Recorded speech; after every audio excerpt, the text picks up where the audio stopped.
Hi, everyone. I'm Will Horn. I'm a postdoc at Villanova University and an editor with the Activist History Review.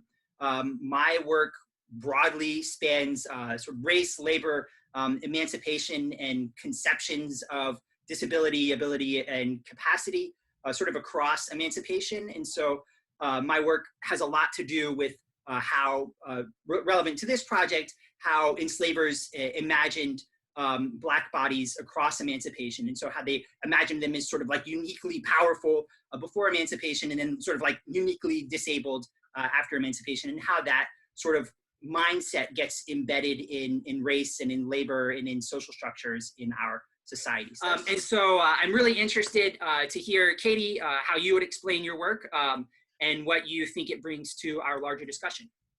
Yeah, hi everybody. I am Kathleen Bryan. I describe myself as a cultural and intellectual historian who I specialize in disability history, law and society, and histories of medicine and public health in the United States and its imperial spaces.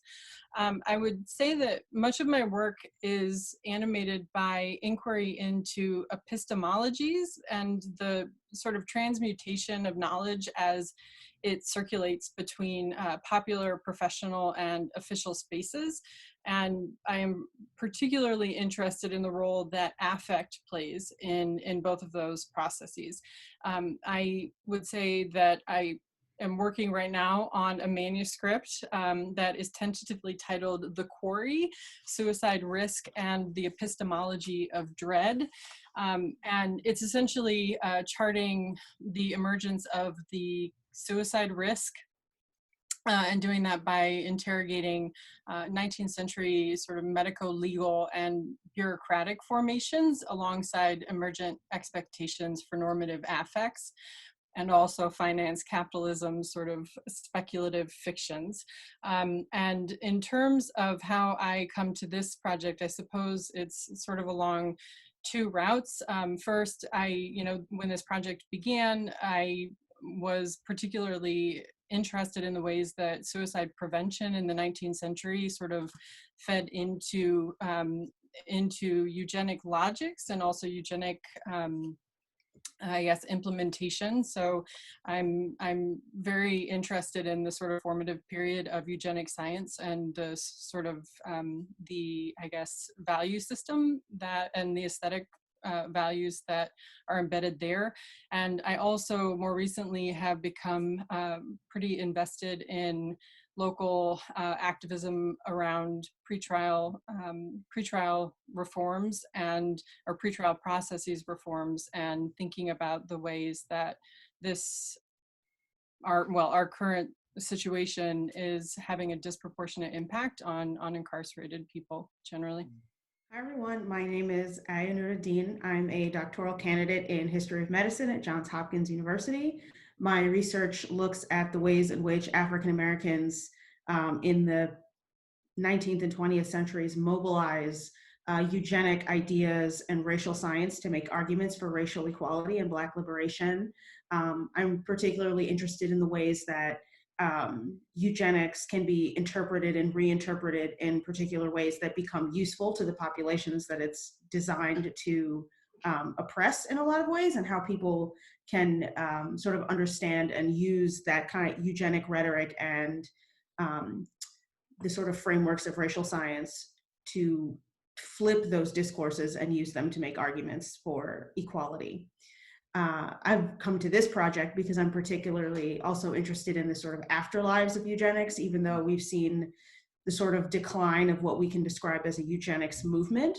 The continuities of eugenics are obviously very present, and I'm really interested in the ways that both the state take up these sort of eugenic logics, but also the ways in which those ideas seep into popular culture and into the ways that people think about themselves and each other. Wow. Yeah, and so it seems like we have a really broad, firm background, all of us, in various periods and various forms of eugenic thought, and I would say eugenic ideology. And I guess I wonder, like, what would you see, how would you see those sorts of things informing the Trump administration's response to COVID-19 today? Well, from my perspective, I think the sort of ways that the response reflects these kinds of eugenic logics is reflected in the ways that what is prioritized in this particular moment. And it is often not the people that are most vulnerable to this pandemic, right? So people that are, like Kathleen said, incarcerated, people in ICE facilities, people who are already living with chronic illness and disability. And of course, we can't forget about all of the racial disparities that go along with testing, treatment, hospitalization, and the mortality rate. And I think the fact that the disease is disproportionately affecting vulnerable populations reflects the kinds of eugenic thinking that are embedded in the response. Mm. And I would just add there, because I think all of those points are so important. And one of the a sort of additional thread that I've been very curious about has been the sort of, I guess, the biologization, if we can use that word, of responsibility and burden, and specifically the way that rhetorics of burden and sort of economic burden are being circulated, thinking about those very populations that you're sort of marking out as somehow being a burden to the broader social milieu, and sort of neglecting the ways that structurally they've been compelled to occupy that position. I think has been really interesting, just the flip, I suppose, right? But yeah, and thinking as well about the assumptions, the sort of inherent assumptions about vitality, and certainly along racial lines, also I think along lines of ability and disability that are being somewhat arbitrarily drawn, it seems to me, or if not arbitrarily, then being drawn along diagnostic lines, which, as we know from the work of disability studies scholars and activists, is not always synonymous with vitality or longevity at all. So that's been what has been interesting to me. Yeah, it's interesting the way that you both frame it. I think in terms of ability, and also in terms of the lasting impact of eugenics and eugenic thought socially, because I sort of do a lot of thinking about these things from the perspective of labor and labor history, and so it's been interesting to me to watch, on the one hand, treating these groups of people, particularly marginalized people, African Americans, people living sort of on the margins of survivability, working to make ends meet, really struggling. Thinking of them both as expendable, but also as essential, right? Like those are the people who have to go into work, right? And I wonder, like, where do y'all think that idea comes from? That, like, on the one hand, these people are absolutely necessary, but on the other hand, they're a dime a dozen, and we don't need these people at all. Like, I see that, is very much rooted in the ideology of slavery, right? And I wonder, like, where does that fit in to your work, the idea that you're both expendable and essential? I would agree that it is, I think it's one of these things that's sort of the afterlives of slavery, even though it's not specifically only focused on Black bodies. I think that because certain workers are essential, but outside of their labor, they are not valued as sort of full citizens of society, that their labor is essential, but their themselves as people are not treated with the same value as their actual physical labor. Yeah, and when you were speaking, I couldn't help but think of the rhetoric or the sort of discourses around race suicide, which, I am reading Ross's, the sort of original work where it gets put out there. I remember the first time that I read it, I was so struck by the fact this very logic being there, and it was something that I had sort of I wasn't expecting at the time, because I thought, oh, they are expendable, full stop, right?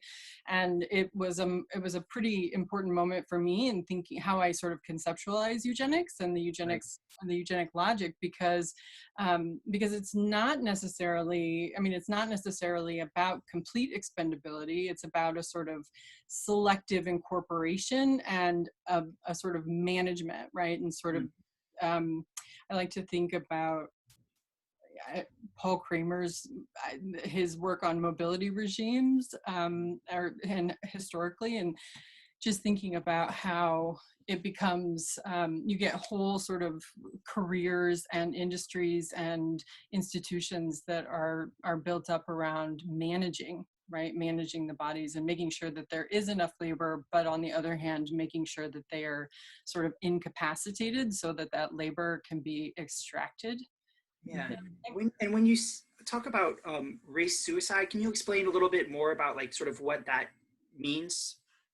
Yeah, so race suicide was, it was an imagined future state of things that was pretty, well, it gained currency right around the turn of the 20th century with white nationalists in the United States and eugenicists. I would say in particular, it was the idea that the desirable stock, as they would put it, so white, Protestant, able-bodied, etc., were not reproducing enough. They weren't having enough babies, and so the concern was that that perceived reality alongside the perceived reality that people of color and migrants and were having too many babies, and it was a concern that, you know, the Anglo-Saxon was going to die out, and if we didn't, you know, if there weren't active measures to sort of compel reproduction, positive eugenics, essentially. Oh, sure. Yeah. And so I guess, I don't know, Aya, did you have something you wanted to add to that, or?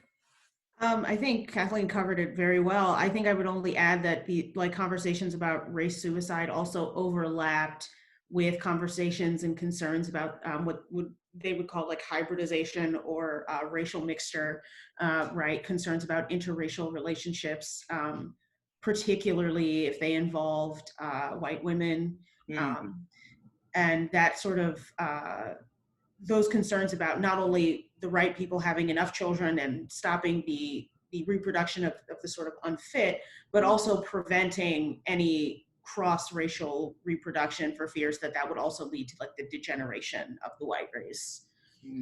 Yeah. And so when you hear terms, I don't know, I'm thinking of maybe the Trump administration's use of a term like the Chinese virus or the Wuhan virus, like, does that sort of raise those types of concerns for y'all as people who think about these questions a lot? Absolutely. I would say that that kind of like nomenclature and sort of locating the disease as something racially specific comes from a much longer set of discourses about emerging from racial science and heredity, where people think that particular racial groups have particular sets of susceptibilities and immunities, or that certain kinds of bodies are inherently diseased and therefore dangerous to other people. It overlaps a lot with the history of quarantine. A professor in my department just recently published an editorial in the Washington Post about the sort of long history of racism and quarantine, and how these concerns about certain racialized bodies also being diseased contributed to certain infrastructures of surveillance, social control, quarantine, et cetera, especially during times of epidemics. That actually, to my mind, connects really well, with what you were talking about in terms of the working classes, because I think there historically speaking has been a conflation of these groups as sort of inherently diseased, right? And so you know, we see this sort of connecting it to eugenics, thinking about the debates over environmental versus sort of hereditary models of eugenics, and like, is it in the tenements or is it in the bodies of the people who live in the tenements, right? Like, where's the defect and this kind of thing. Yeah, and I, you know, you were mentioning the nomenclature, and I was just thinking how ironic it is that, right, I mean, over the past decade or so, I think there's been a push to use different words to talk about the 1918 influenza pandemic, for example, because, you know, known as the Spanish flu, but just because they were so open about it. But it's ironic that we are simultaneously looking backward and recognizing the potential for damage, and then persisting, I suppose, in some other locations. Yeah. Right. Yeah. One of the things that that sort of switch to calling the virus, literally crossing out coronavirus and putting Chinese virus on his notes, right, for Trump there, it reminded me of the ways that former enslavers tried to use disease as sort of a weapon, as a leverage against, you know, formerly enslaved people, but also as a way to like get rid of like white Northern soldiers who were, you know, liberating the South and, you know, trying to institute a regime of legitimate freedom and, you know, legitimate emancipation, most of them, and the ways that those former enslavers used that as a weapon. And I kind of, you know, it reminds me a bit of, you know, how our current Secretary of State describes the Chinese themselves as a nation state, as a people, is being threatening, while at the same time sort of saying this virus itself is perhaps an example or an expression of that. I guess there's a sense in which, for me and my work, that disease seems to be both a weapon that one can leverage, you know, from the example, from the perspective of white nationalists, but also is a way to sort of legitimize your own power within the state. And I wonder, I guess, is this something that you all see too in your work, or do you approach that somewhat differently? In my work, I deal a lot with sort of building off of what I had mentioned earlier about certain groups having these particular immunities and susceptibilities, or having perceived immunities and susceptibilities, and the things that are then the sort of methods that are used to deal with those perceived susceptibilities. So instead of what we saw with the Trump administration, for example, that as soon as, you know, the virus started to spread outside of Wuhan and into other countries, the response wasn't to ramp up testing. This response wasn't to, you know, mobilize or not cut the pandemic response team. The response was immediately to put travel restrictions, right? And while travel restrictions do certainly have a role in responding to a global pandemic, right? The fact that that was the first response and not like part of a broader set of responses is part of this conversation, right? That somehow we must physically block out these people who are a threat due to disease. And it comes, it's something that I see a lot in my work with conversations about things like tuberculosis and venereal disease, those being really big concerns. For example, like the US Public Health Service official Thomas Perrin describing Black people as a notoriously syphilis-soaked race. And then this sort of all of the infrastructure that comes in that doesn't involve improving people's access to healthcare, but rather restricting and invoking other kinds of control over those bodies instead of actually trying to treat people for what had become effectively an endemic disease in certain parts of the American South, right? And so I see some continuities there in the ways that people, in the ways that we're thinking about how to respond to a pandemic or any kind of endemic, infectious, contagious disease. Yeah, I think I was trying to think about some of my work, which is it's a little bit different because I don't deal a great deal with contagious diseases, and so it means that just simply means that there are all sorts of distinctions that could be made. But I think if we're looking for continuities around the leveraging of diagnosis for political and economic and social gain, then absolutely I see that. In fact, I think that's been a sort of preoccupation for historians of insane asylums for some time. Like, in what ways does that occur? And my specific research has looked at suicide prevention, and it's sort of tracking the ways that it suicide first becomes systematically connected with mental disabilities, and in particular with melancholy, and then prevention systematically becomes monopolized, right? So only we have the buildings, only we have the space, only we have the staff to sort of, right, like constantly surveil these people, which is the rhetoric, even though when you actually get into what's happening in these institutions, it looks radically different, of course. Right.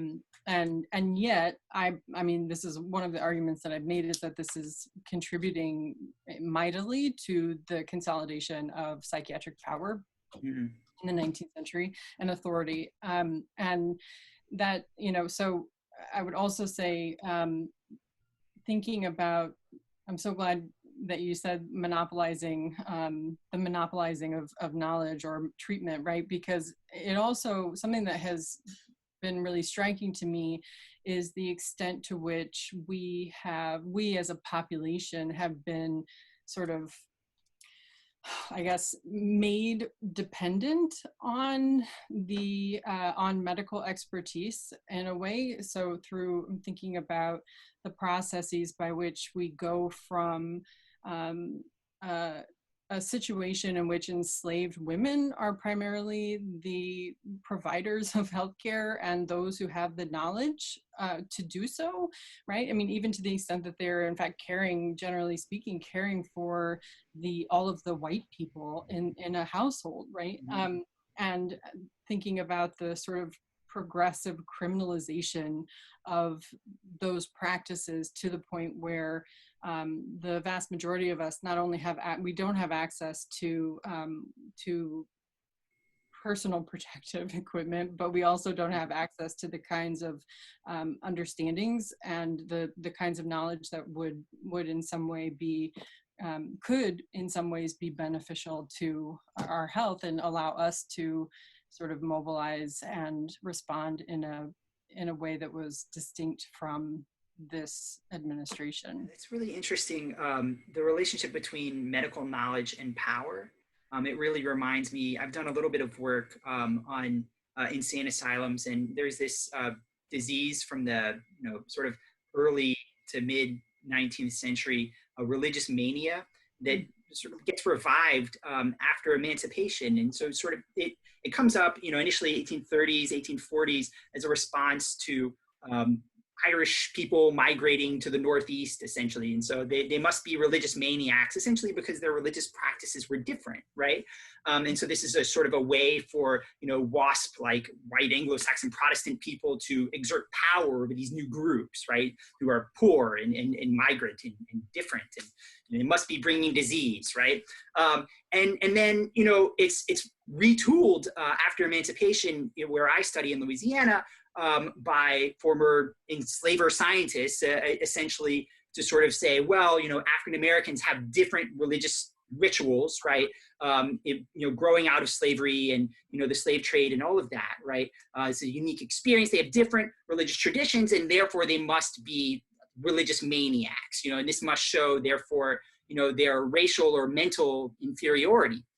And I guess, when we take a step back and we start to think about the way that thinking gets crystallized, I think we can see just how dangerous that is and how it might lead to, let's say, disparities in care even today. I think one of the striking things, like my family is from New Orleans, and the doctors think my mom might have had COVID, but she can't get a test. So they don't know, it's just maybe, but I mean, I think part of that is, the geography, right? Because New Orleans is a fairly Black city, right? And it does kind of, I think you have to wonder, like, why is it that some places get tests? Why is it that some places get equipment and others don't? I don't know. What do you think? I think what you're hitting at here is not only just the particularity of this administration, but also the sort of problem when healthcare is for profit, right? And so as soon as people can make a profit, then that's where the exploitation begins, right? The fact that it's unlikely that they, like poor, Black residents of New Orleans or Chicago or Detroit, are going to generate profit for the people in power. They move lower on the list of priorities, right? And that's sort of the underlying sort of eugenic thinking, even when it's not explicitly, well, in some ways it is explicit, but even when the actors are not naming this as a eugenic practice, the sort of ways in which particular lives, places, groups of people are valued is one of these sort of afterlives of eugenics, right? The fact that some people are treated as though they have more value than others, or that some lives are more worthy than other lives, is an inherently sort of eugenic idea.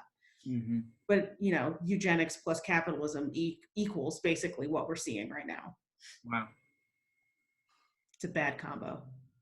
It is. It really is. The worst combo.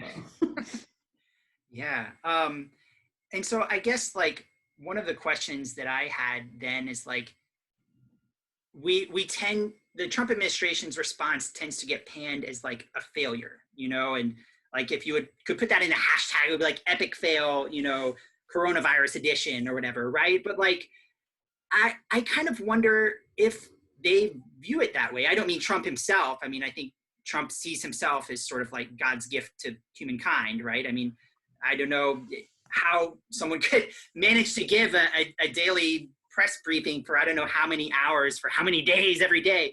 But I do wonder, like, are there ways in which we can see negative ways in which we could see their response perhaps as succeeding or as achieving certain ideological ends?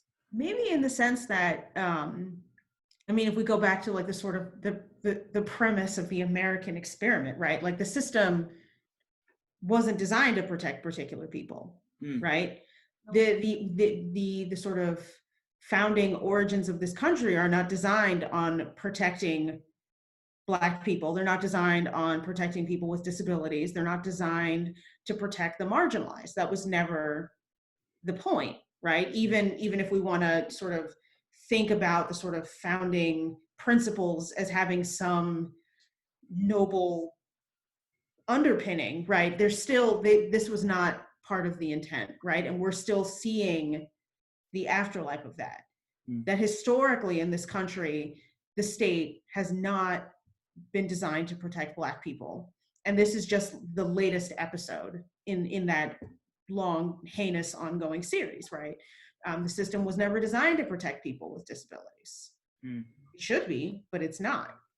And that's why racial disparities and the sort of vulnerabilities that we're seeing now are playing out in this way, is because the system is serving the people that it was supposed to serve, and it's not serving the people that it was never designed to help in the first place, right? And what we, I think, with the benefit of being historians and doing research and having hindsight, and also, thinking critically about these issues, is we have the opportunity now, in this sort of strange moment of fracture, to think about what would the system look like if it was designed to protect the vulnerable.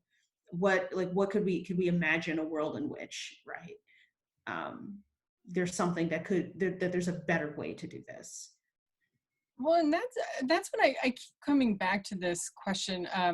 When thinking about the Trump administration, I keep thinking, I go back and forth, like, is it intentional? Like, is there actually a plan, or is it so haphazard as to be kind of, or I don't know, maybe more troubling? But what I'm left with, because it's hard to know, and we're probably not going to find out in the next few weeks whether or not, we're not going to find the smoking gun. But what I'm left with is precisely what you're saying, which is that that everything that we're seeing is like, there's nothing new about what we're seeing. It's just an amplification of already existing conditions, right? And so I guess there's part of me that I don't know, like wants to sort of, or is hesitant about laying this entirely at the feet of the Trump administration, not because I support what they're doing at all or support them, but because I think it risks obscuring the sort of the depth of the problem and the fact of its already existence, right? I mean, it has been there. I think a lot about insurance companies, for better or worse, and the system of rationing that they put in place along the lines of who is insurable and who is not, and who will get access and who will not. Like, the rationing has already been happening. It just doesn't happen within the sphere of healthcare provision, because once you get in, right, I mean, that's where it happens. It's sort of at the point of access. And so I guess I don't know what to necessarily make of that, but it's also, I also don't know where this fits into the conversation that we're having in this very moment, but I can't stop thinking about the distribution maps that have been going around, and the fact that ironically, it seems to be that the hardest hit are in fact largely supporters of this administration. Right? I mean, isn't that what we have, that it sort of follows, that there is some correlation between red state status and death, right? Or morbidity and mortality rates, I guess. So I suppose that is sort of connecting back to our conversation about leveraging, like, what is being leveraged if some of the people who vote for you are in fact dying off. Does that make sense? That's such a good point. I was thinking about that also because if you look across like the South, right, the rates are growing, right? And there's a number of southern states that are really digging their heels in about stay-at-home orders and social distancing orders, right? But these are states that largely, with exceptions obviously, but largely support the administration, largely are, governed by the Republican Party. But it's almost like there's a disconnect between the ways in which people understand their relationship to the administration, their relationship to power, versus like their actual lived experience, right? And I don't know quite what to make of that disconnect, but it's becoming painfully obvious that that's exactly what's happened, right? The demographics that are, some of the demographics that are most affected by this are in fact supporters of the administration. But on the flip side, there's also the other variable that within these red states, the people that are having the highest mortality rates are in fact Black people that are less likely to be supporters of the administration.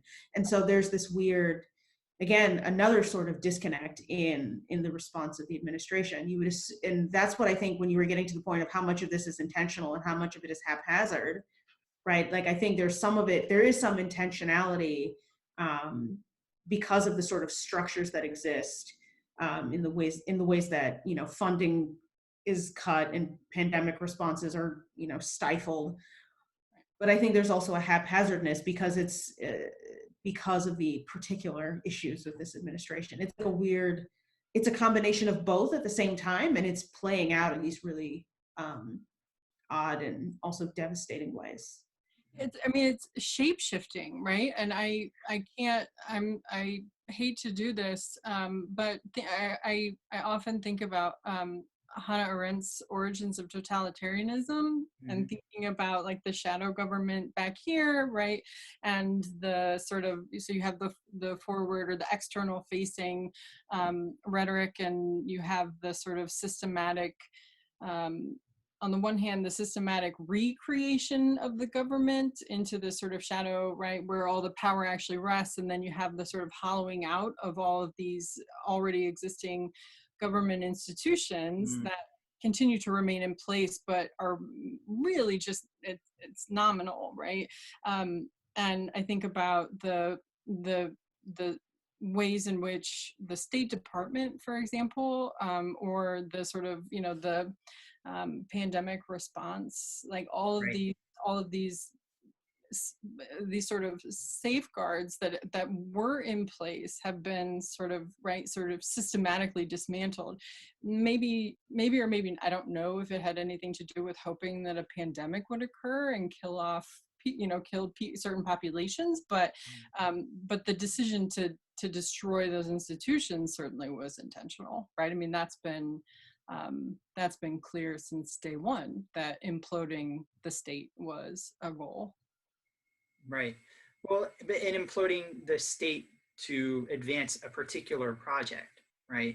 And I think that's really where we see sort of these things that are new, that maybe are revealed under the pandemic, intersect with these things that are longstanding, which is that our nation is structured around white supremacy as an ideology, and has been, arguably since before its actual founding under the Constitution, right? And so we can see that expressed not only in the commitment of, Trump supporters to the administration. I'm reminded of the Lieutenant Governor of Texas, who I guess, right, was saying that, grandpa and grandma, are willing to die for your economic success.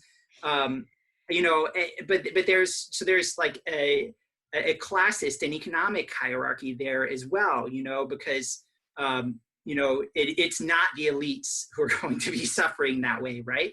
And so in some ways we see sort of the recreation of, a sort of a plantation society there, a re-expression or an echo of slavery and a slave society at work right now, in the way that the pandemic is unfolding.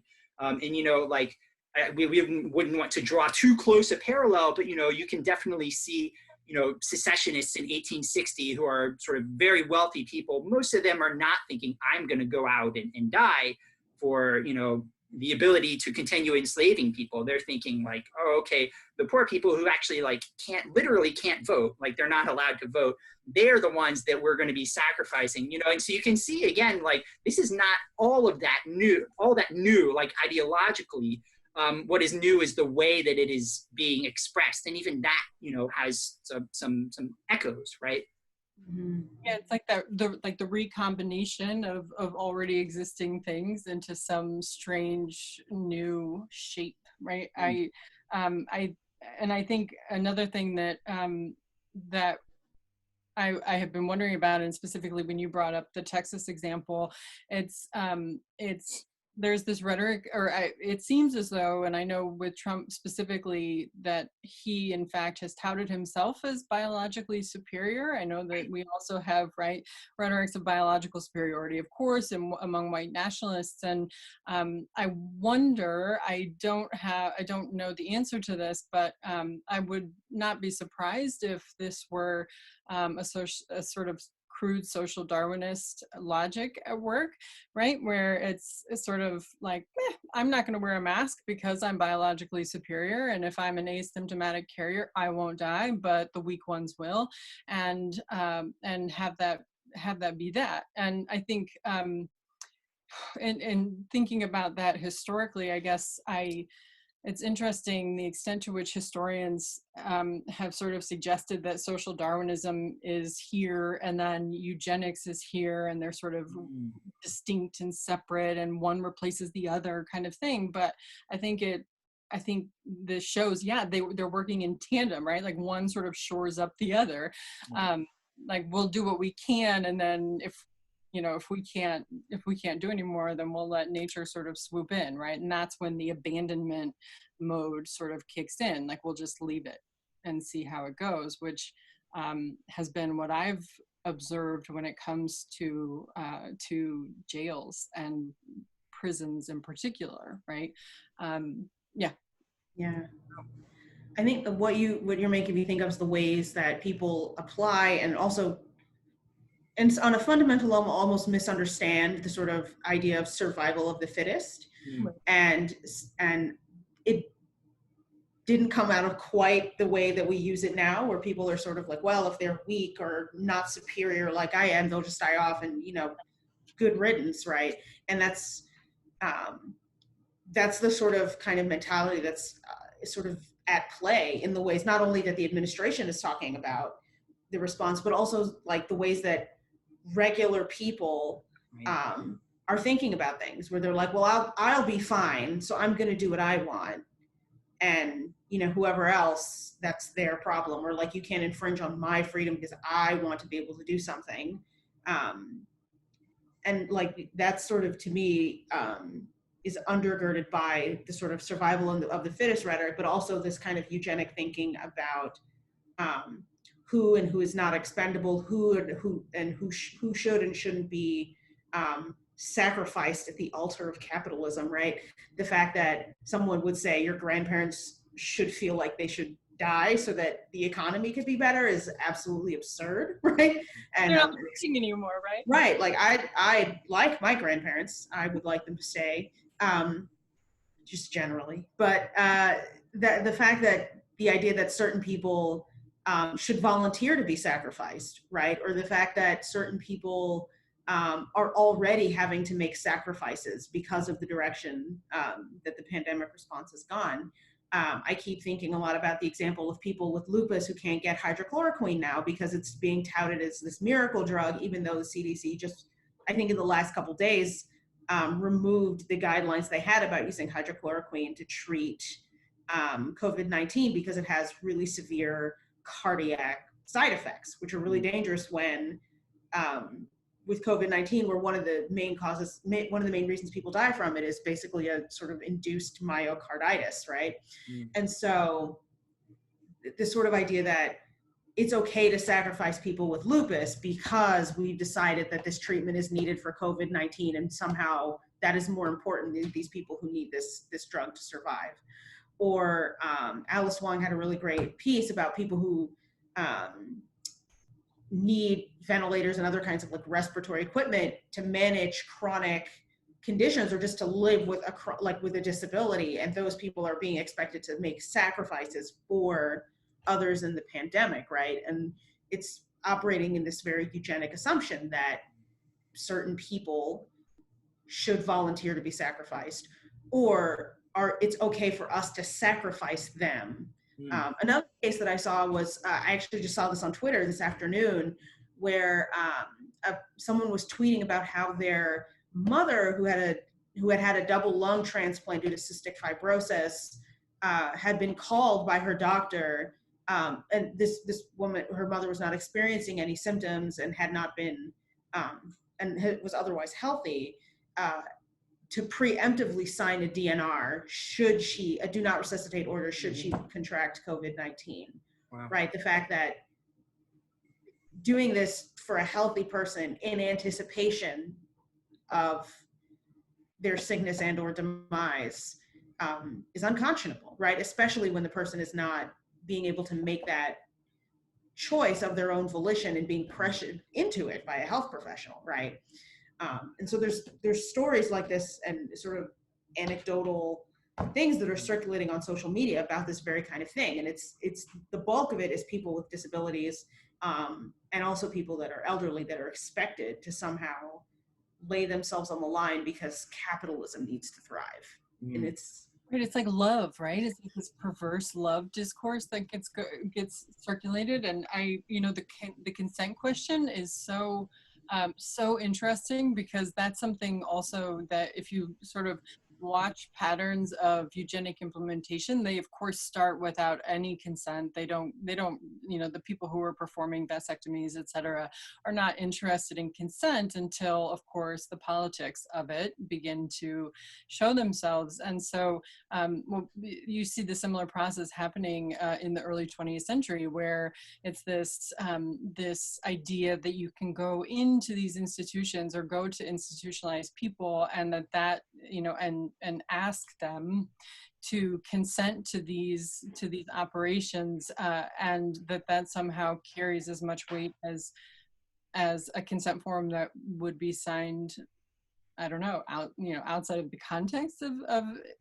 institution, but there's so much permission that is read into those, as if that is sort of, it becomes cover, it becomes the sort of alibi for the entire enterprise, even though there's no real consideration of the coercive effects of the context.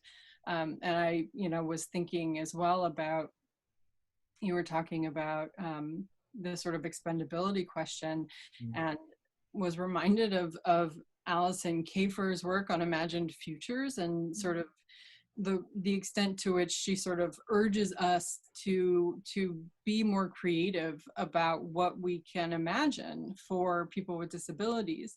And but in the context like this, it's so often the decision about expendability will so often come down to one person looking at a diagnosis and making assumptions about that person's future, which we really can't know. And that was one of the problems that was cited. There was a case, or a sort of suit brought in Washington State against the scarcity protocols for this very reason, that just because someone has cystic fibrosis doesn't mean it's going to, that is going to manifest in every person in precisely the same way. And it also doesn't mean necessarily that that person doesn't have better lung capacity than I do as someone without diagnosis. That raises a really interesting question for me, and that I think you can see like some of the ways in which these eugenic discourses are popularized and seep into our collective consciousness, right? And also the ways in which they impact policy too, right? Like Trump is up there saying, well, I have an uncle or whoever who's a doctor, and therefore I know all about disease, I guess.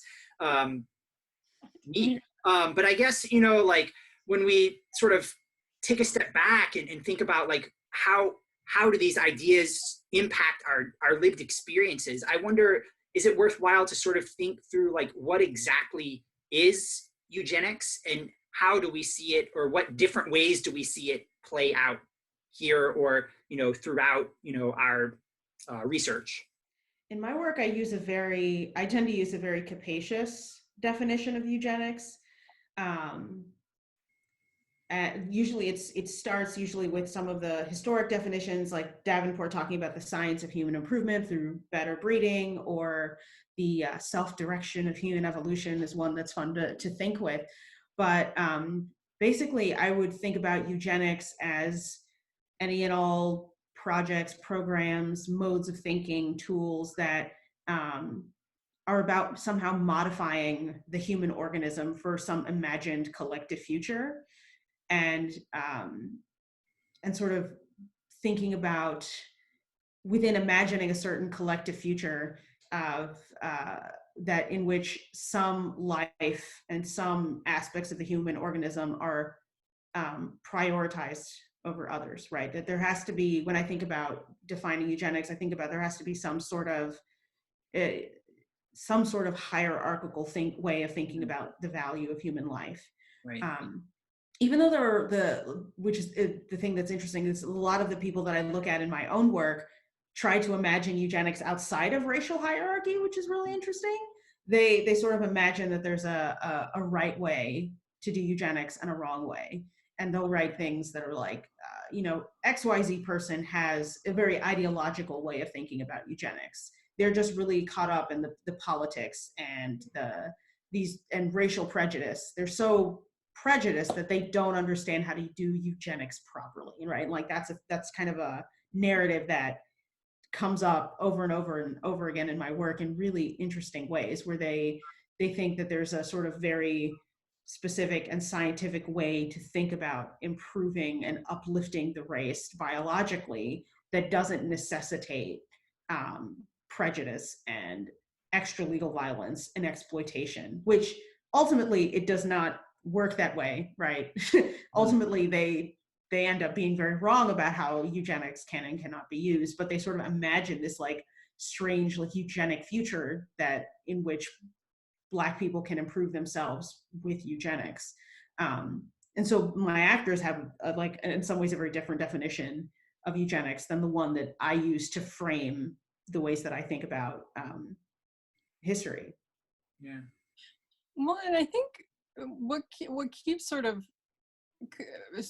what is striking to me, I mean, there are a lot of aspects of what you just said that are striking to me, but if we're thinking about strands to sort of pull out and trace into our current moment, I just keep thinking about this evolutionary framework for thinking about time, and this sort of linearity in which there is a utopia at the end. And this is something that I try not to think about when I'm reading Marx, because I think, all right, there's this sort of shared assumption that there is an end game, right? There's a telos, and there are specific ways to get there.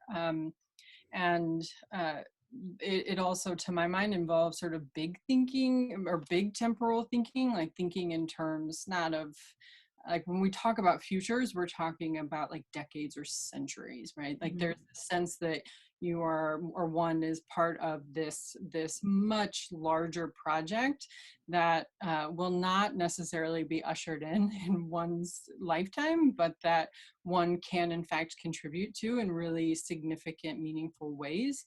And in that much, I think I often think about eugenics in the same way that I think about religion, as I think they share a lot. They share a lot in those terms, in terms of the sort of, I guess, the temporalities of it all. The future orientation, is that what you mean? Well, the future orientation, but it's also about, it's not about like next year or my future or your future. It's about shaping the future of the entirety of the human race. Like it's on a scale that is impossible, in fact, I think, to address in an immediate way. But I think that's part of the power of it, is that it's sort of always there and looming. But it's sort of in a manner similar to nationalism, allows one to imagine that there is this larger, more significant project that my death, if I decide to give if I'm dying for my grandchildren, it's not just for my grandchildren, it's for the utopia, right? The utopia that will be ushered in so however many decades, maybe. That's a really interesting comparison. I hadn't thought about that before, but like thinking about both eugenics, nationalism, a lot of religious perspectives, as having this end moment that everybody's sort of collectively working towards, that requires human endeavor to achieve that end point, and that end point must be inherently good and or just, right?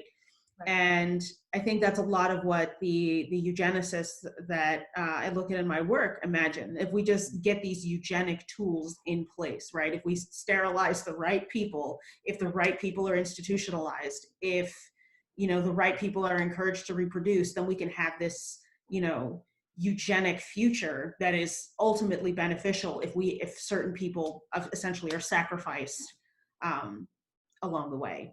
Right. And that there has to be that's baked into the plan of eugenics, right? That in order to have this eugenic future, certain things have to happen along the way. And some of those things might not be pretty, but it's for everyone's good, so to speak. Right. It will be better there, right? I mean, it's a constant deferral. So I think this is such an interesting way of thinking about this, because I think that better future is ultimately sort of the expression of politics in general, right? Where politics is ultimately goal-oriented towards some better future, whatever that looks like, right? Whether that, is more egalitarian and, more distributionist, or whether that is more, hierarchical and an expression of natural inequality, right? And I guess I wonder, then, like, what separates politics in general from eugenics in terms of its future orientation? I think you can have politics that are not eugenic, but it's hard to have eugenics that isn't political. I think that's fair. And I think that's I think that's what I've got, right? Yeah. I think that even though the sort of the end game might look similar, you can have politics that don't exploit the vulnerable, that don't value some life over other life, right? And then with those kinds of politics that actually, are about benefiting people, you can have a sort of end game that doesn't require exploitation. Like actually existing now alive people, like the people who are here now that need it, right? And it's and so it's I don't have a ready answer for this, and in fact there's part of me that is I'm not totally convinced that capitalist politics isn't inherently eugenic in some ways. I throw that out there as just polemic, just for fun, but I just little tidbit, but I think that you, just as you're saying, right, that there can in fact be a politics that is not eugenics, or that does not double as eugenics, and I guess it's, to my mind, important to sort of to balance those two things, or to sort of reorient to the present as often and as earnestly as possible, and to I don't know. I mean, I guess I would like to say that there's a way to think in a non-linear way, that our goals are to the side instead of at the end, but I don't know what that would mean. So. Yeah. That's interesting. So I think I probably have the broadest definition of the three of us of eugenics, and that's partially because of the period that I study, because I sort of study before the formal eugenics movement, right? But I tend to view it as the interrelationship of racism or white supremacy and the state, and that once you have those two sort of things combined, that you have some form of eugenic project at work there. And so I guess, when we think about the various hierarchies that exist under American capitalism, not simply race, but also gender and ability and sexuality and things like that, I think we can see strains of eugenic thought at work in all of those, insofar as the state is involved in that project, is involved in reinforcing and implementing that hierarchy. And so I guess, like, hold on, we're going to talk about. You're making me think of, because that's the thing, right? You can have eugenics that is not necessarily tied to the state, right? Like, I completely take your point that the interrelation between white supremacy and the state is often eugenic. Case in point, everything since 1800, right? Like, clearly, right? Yeah. But one of the things that, and I think you could argue that this is also due to the influence of the state, but you have you sort of, especially in sort of popular culture, right? Like manifestations of eugenics that are not directly tied to the state. Right. Where you have folks writing about like, what would it look like if we had like individualized eugenics, or as it was Agar who said it was, liberal eugenics, or there's these other forms of eugenics that exist based on an individual's desire to do something, this could be a whole theoretical point of like whether or not individuals are acting outside of the state when they're making these individual choices, right? Like, I get, right. You're like 23andMe, I mean, I think is a great example, right? Of, exactly. Individual, personal eugenics, right, at work there. What are my unique susceptibilities and how can I address them, right? Exactly, right. And I think those things are obviously shaped by the goals of the state. I wouldn't want it to make it seem like people are just like that there's some, but I think it doesn't necessarily have to involve the sort of state coercion and infrastructure that you saw in the sort of heyday of the eugenics movement, right? To have to be eugenically inflected, if that makes sense. I make a similar argument in my work that that's actually one of the things that I sort of push back on historians, is that assumption that the state has to be present in the ways that we assume that it is present. I agree. I mean, I think everything that has already been said related to the sort of the relationship, right? The sort of tether between the person and the state is essential. I also think that the way that the state implements eugenics is important, but we know so much about it, and I think, right, I mean, we know that piece of it in really intimate ways, and what we have, I think, tended to not go after, maybe because it's harder. I keep thinking about the archives that are available to us, is that moment in the post-World War II period when eugenicists consciously and intentionally say, and they say to themselves and one another, we have to come up with a different word. Like we can't call it eugenics anymore because the Nazis. And so what will we do with this? And so, and I think Alexandra Mina Stern has done really excellent work on the way that it sort of remains in conservationist movements or thinking about genetic counseling. Yes. And we don't call it eugenics, right? But it is a biological shaping. I mean, that there is a sense, there's an understanding that I will use the tools of the biological sciences, and I will go to medical professionals to assist me in shaping either myself as, you know, I am organism, or this organism that I am about to create, or that will soon become a second organism separate from me. And so, but that being said, I do think that particularly, I think, Will, in the period that you're looking at, it's really important that we think about the state, because right, like that period is so, I mean, we have this nice tidy narrative like, oh, the scientists came in and then they convinced the state to get on board, and it's just not that easy. It's right. Not that like the line is murky between where state control stops and sort of individual choice begins.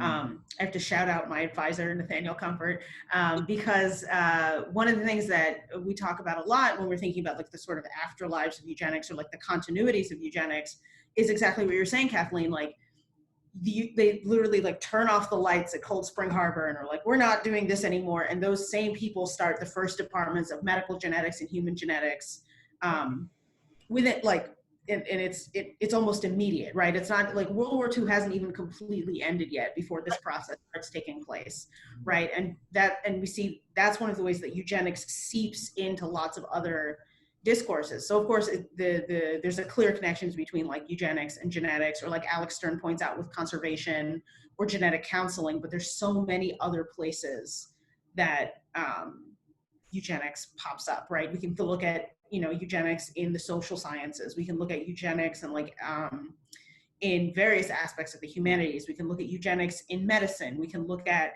you know, eugenics in all of these different places. And then even broader, we can look at how eugenics trickles out of the sort of formal scientific or social scientific disciplines and into the ways that people who are not trained in these disciplines think about the choices that they make in their daily lives, right? So when somebody, for example, decides that they want to get genetic counseling, or because they're concerned about a particular condition, or, you know, make choices for prenatal, you know, genetic diagnosis, or, you know, things like that, right? That there is a very sort of personal and intimate realm in which that takes place, where the state, depending on where you are, because it does vary tremendously when you're looking at like a global context, but you know, the role that the state plays in that very intimate setting is murkier than the ways that the state operates in the places that like Will is looking at in his work, right? And so there's these varying gradations of state power, but the role of culture, and I think the role of individual choice, make us have to think about a broader, murkier, and also like more textured vision of what eugenics can and can't look like. Right. Well, go ahead. No, please. Oh, well, I keep thinking of Kathleen Woodward's statistical panic. I'm sort of obsessed with her analysis of the ways that risk gets sort of embedded in us, right? and thinking about, in trying to think about the ways that the state is present and how it just sort of diffuses itself in these ways and actually ends up lodging like in our gut, right? Where we are so nervous about what our future might be that and our risk level that we're going to pursue some sort of genetic counseling, right? Or we're going to pursue some other medical option that has been made available to us as a result of the biological research that has been conducted in these spaces that were made as not explicitly eugenic, right? Even though clearly they are. Right.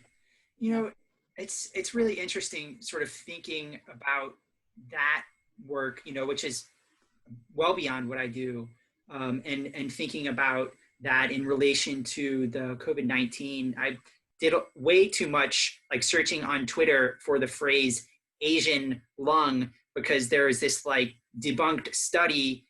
I'm glad y'all are frowning. There's this debunked study that Trump supporters have been citing on Twitter, and I think still are, early in the COVID outbreak, that said that Asian lungs were uniquely susceptible to the coronavirus.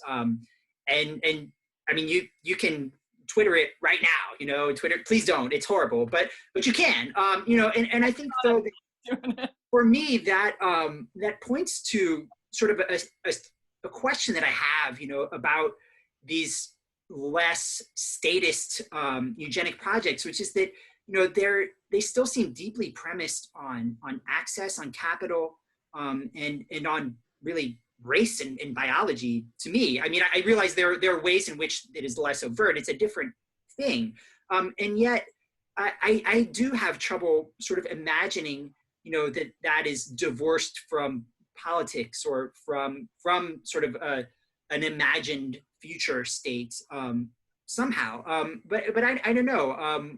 I mean, what do y'all think? I don't. I mean, you're much more involved in this sort of more in this more biological, you know, political work than I am. You just made me think of, so one of the things that comes up in the work in my research where I'm looking specifically about like eugenic ideas and public health is, again, coming back to this question of susceptibility, right? That people are writing that Black people, for example, are inherently susceptible to things like tuberculosis because of the structure of their lungs, right?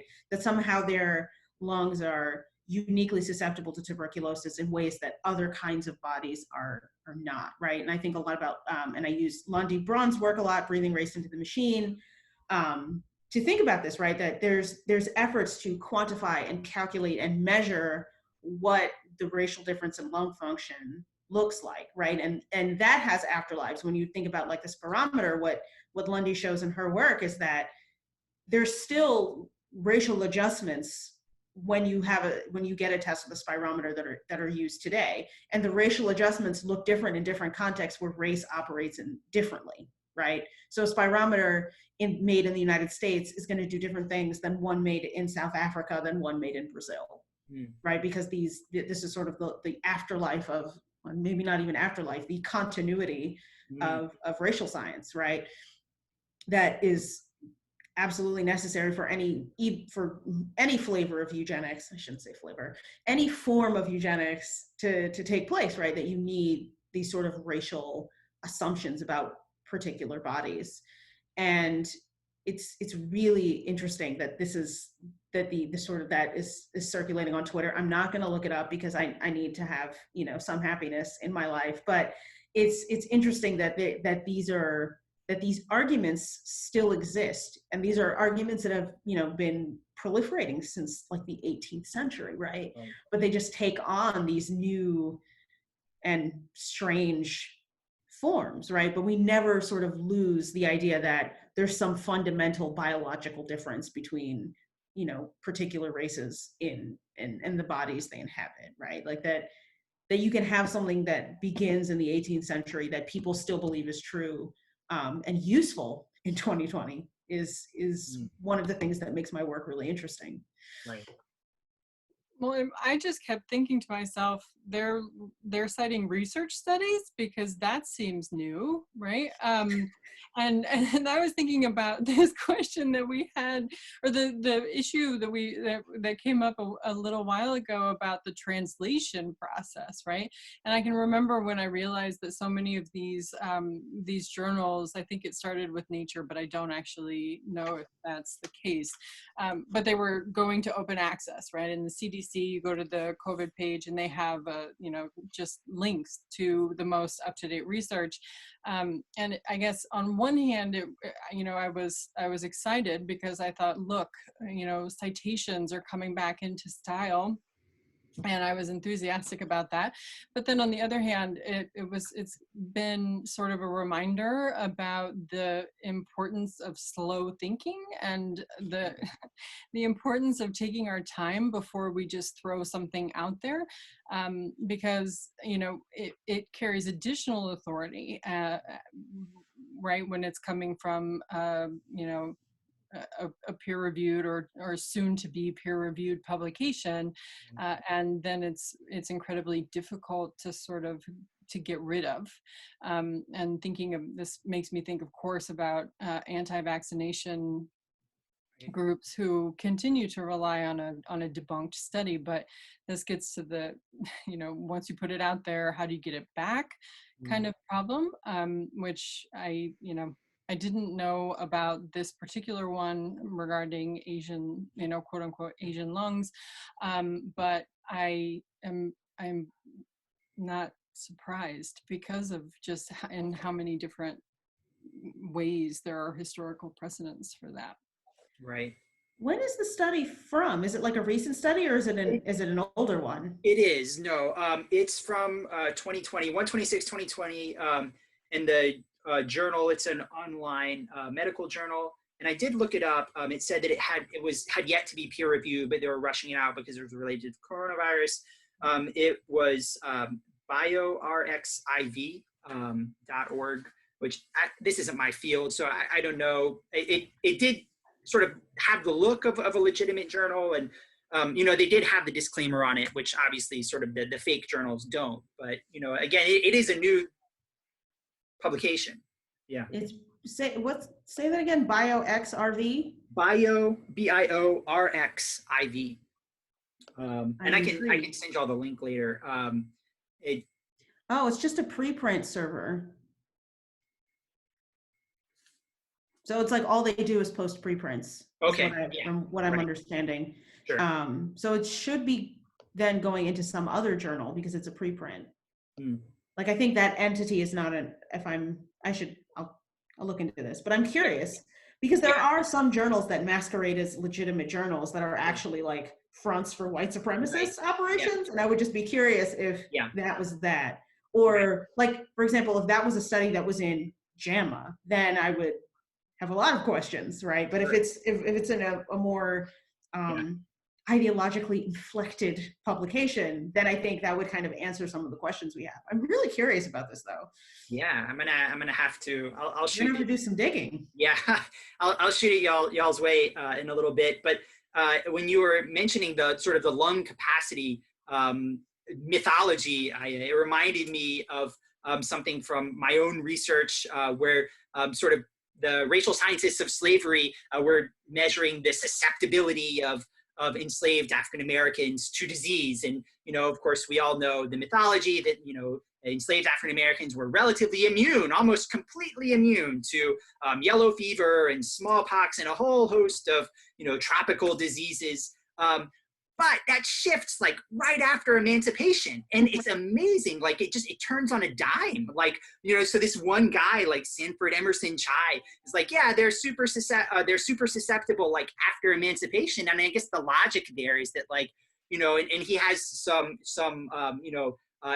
insanity examples too, that they're no longer under the control of a white enslaver. And so therefore, their bodies become super susceptible and that they'll eventually like just go extinct as a species of being like African Americans, right? Obviously that doesn't happen, but I mean, it's amazing the extent to which like all of these logics are circumstantial, and so like while I was obviously like somewhat surprised to sort of find the Asian lung Twitter to be like grounded in something. Also not that surprised because, you know, like it's circumstances, right? And white supremacy, you know, and power have to sort of come to grips with how to maintain their power and legitimize it, right? And you just remind me of something, thinking about the relationship to that and the question of labor. One of the things that I found when I was doing research on the Crownsville State Hospital, which is just outside of Baltimore, or no, just outside of Annapolis, Maryland, is the sort of the labor regimes that come along as part of the labor regimes overlapping with the treatment regimes of the hospital, right? That there's this idea that industrial therapy, right, is what is needed for Black psychiatric patients. And I think it links back to these questions, the same kinds of questions that people are raising after emancipation, that somehow the control, the surveillance, the violence of slavery is somehow beneficial and in some ways therapeutic to Black people, right? That they need this to survive. And I think it's another one of those things where the afterlives again are many, right? And it's the same thing when you think about cases of incarceration, right? That labor is somehow part of the reform of carceral institutions, mm-hmm. right? And in order for that labor to be reforming, it of course cannot be under fair conditions or fairly compensated or any of those things, right? Like the labor has to be exploitative in order for the incarcerated to benefit from it, right? And this is used to justify all kinds of really heinous labor practices in that existed historically in asylums, but also currently exist in carceral institutions. I think about, for example, I did my master's at the University of Maryland, and one of the policies, and I don't know if this is uniform for all of the campuses, but all of the furniture that we used in like grad student offices and lounges and things like that was all sourced from like the Maryland Department of Corrections. And it's thus made by incarcerated people. And there would be even like placards like on the bottom of the furniture like that said Maryland Department of Corrections on them, right? And I think this isn't unique to Maryland, but it's again the sort of overlap between the sort of the racial dimensions, but also the relationship between incarceration, labor, and mm-hmm. Therapy and reform, put that in quotes, reform, because it doesn't operate, I think, in the ways a lot of people think it does. Of course. Just a quick note that the exact same relationship is in place between Western Washington University, where I am, and the Washington Department of Corrections. I mean, they are legally required to buy furniture, etc., but then also all food provision. So I haven't eaten on campus like in 3 years, or because you can't. It's just really interesting to think about how you have this incapacitated population being in some way like coerced into buying the food that is produced by yet another and more significantly incapacitated population, and the same food vendor sells to the university and the local jail. I think it's changing, but it's just fascinating to actually see the corporate, this vertical integration and the corporate presence, which to my mind is something that I guess I would like to see that talked about more in terms of what we're going through. It sure seems like we've been talking about the expendability of people, but I think the point is that, having monopolized the production of ventilators, why produce situations or scenarios in which scarcity and these sort of austerity practices are legal is a concern for me, I guess. Yeah, and it reminds me of your earlier point, Katie, about jails and the way that jails and prisons have been perhaps some of the hardest hit areas in the country in terms of COVID-19. I think I read something that like Rikers infection rate was like 6 times the national average, and so when we think about places of incarceration as places of discipline, and as places of labor, right? I think it's very difficult to ignore the ways that people who are incarcerated, as well as the people who are essential workers, essentially experience this same tension under COVID capitalism, which is that they are at once essential and expendable, and I think it's devastating to see work out in real time. What it's so interesting too to think about these as kind of somewhat perversely places for the maintenance of life, and I say that thinking about incapacitation and thinking about wanting to keep them at a particular level of life, because I've been reading about sort of reports from people who are in fact incarcerated currently, and the thing that struck me, or one of the things that struck me, is that they do not have access to cleaning supplies because of the poison, like the potential for death, which is historically speaking has been one of the methods for suicide prevention, right? So thinking about the ways that you have this tension between wanting to disallow agentive acts of suicide, or agentive acts of death, right? Seeking death, but then on the other hand, needing or sort of when we find ourselves in a crisis and pandemic, and the healthcare costs might outweigh what the state is willing to pay, then you see the shift to abandonment in some ways. So it's complicated and messy and very troubling. Wow. That's a somber observation. I want to I know we've been talking for a while, and I know at least I have to go mind my children, because that's part of what we're all navigating together. But one of the things that I hoped we could do as we wrap up is to sort of think about ways, again, that the Trump administration's response to COVID-19 is influenced by eugenics. And I'll say that again, like in a way that's more presentable. But I don't know if y'all are open to that, but I think that would be sort of a provocative way to end. I don't know. What do you think? I was just thinking, in connection with what we were just talking about, that to this point we've been thinking primarily about the ways that the Trump administration is sort of ideologically aligned with the first wave eugenics, right? The sort of really familiar type. But I think if you're having asked that question on the heels of a conversation about jails and prisons, makes me think that part of one of the relationships is the inheritance of the ways that bodies have been distributed and sort of kept in space.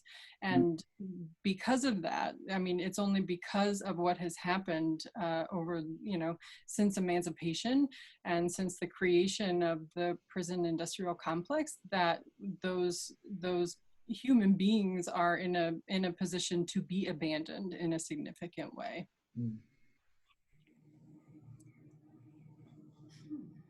I would say the way that I'm imagining and the way that I'm understanding the sort of responses have as being is influenced or inflecting a particular kind of eugenics is the ways that the response or the lack of a response is disproportionately affecting people of color and people with disabilities, and the elderly, people who are immunocompromised, all of these groups of people who who are being told by medical practitioners, who are being told by the state, who are being told by multiple entities that they are not a priority for the state's response to this pandemic, right? That the reasons that particular areas are experiencing this pandemic differently, the fact that certain groups have higher mortality, particularly African Americans, for example, and the ways that also the ways that people with disabilities are being treated as expendable or as being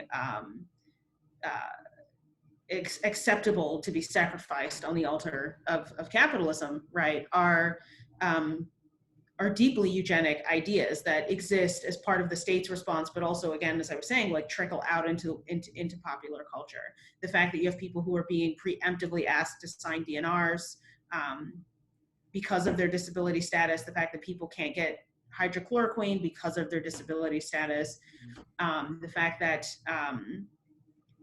people who, when what's happened, I've seen a lot on social media, is when people say something about having COVID-19 or testing positive or having symptoms or expressing sentiments that someone that they cared about has passed away, the first question is, well, did they have an underlying condition? Did they have a pre-existing condition? Because somehow that makes that death have a different valence, right? And that is certainly a manifestation of eugenics and the ableism that goes along with it, that's being projected by the administration, but is also being taken up by a lot of aspects of our society, right? That it goes back to this sort of core eugenic idea that some lives have more value than others. And that is playing out in myriad different ways in the administration's response, as well as the ways that local officials and lots of other groups of people are responding or not responding, or even just the discourses about how we talk about the pandemic are being shaped by this life that by this idea that some lives are more worthy than others. If I can just add one more piece that your comments reminded me of, I want to return, I suppose, very briefly to insurance. Mm-hmm. And thinking about, I'm still thinking about the preconditions that are enabling the Trump administration to respond along in substantial, impactful ways along the sort of fault lines of eugenic ideology, and thinking about the fact that decisions about rationing or decisions about who gets which test are ultimately enabled by the scarcity that is present in our healthcare system, which is, this is arguable, but one could in fact trace that back to the insertion of finance capitalism into the provision of healthcare. And it's again going back to the for-profit problem, right? But insurance companies are boring. We tend to forget about them, but I think that they are a really important piece of this infrastructure. It's so interesting. I think both of you remind me that when we think about whether or not the administration's response is eugenic, really what we should also be thinking about is in what ways or to what extent or both is eugenics sort of as an ideology embedded in our existing structures, right? And I think, it seems quite clear from both of your responses and from what we're seeing unfortunately play out, that we sort of have a pre-existing eugenic landscape, if you will, and that is being amplified by what is a fairly overtly white supremacist, administration. And so, I think, about the lupus drugs. I mean, I don't know if there would be, any way to prove it or to show it, but like as soon as I found out that hydrochloroquine was a lupus drug, and that there was a massive racial disparity in terms of like who has lupus. I mean, my first thought, right, was like, is this an accident? You know what I mean? Is this an accident? And, like we're dealing with a landscape, where people have had unequal access to medicine, to treatment for generations, right? Have had unequal access to, sort of an equitable, livable environment for generations. I taught in North Baton Rouge last year, and I think probably like 3/4 of my students had asthma. And I mean, there's all kinds of reasons for that. There's lead paint reasons for that. There's a petrol plant there as well. But I mean, we're thinking about eugenics as something, me at least, I'm thinking about eugenics as something that, the state implements, but, in fact, it's something that, I think both of you have like shown pretty well is actually like woven into the fabric of how we live our daily lives. And is really built on this capitalist idea that that some are more deserving than others, and that some people simply aren't worth the expenditure that it takes for them to survive, to have a livable environment and life. I think ultimately that's what it boils down to. Yeah. Yeah. I was being quiet because I thought that sounds like a perfect final line. Oh yeah, cut it there. Yeah. No, I have nothing else to say. Yeah. When you go back and edit, just right at that point, just be like, here's where it, right. And then the credits. The credits, that's right. We need to credit the Asian Lung Twitter credits, right? Like, I want to thank you so much for this. It's one of the things that I've missed so much from being at a university on a daily basis is just being able to talk with really smart people and really passionate people. And so honestly, like this has been really refreshing. I won't show this part, right? But this has been like really refreshing for me and has meant a lot. So yeah. Thank you for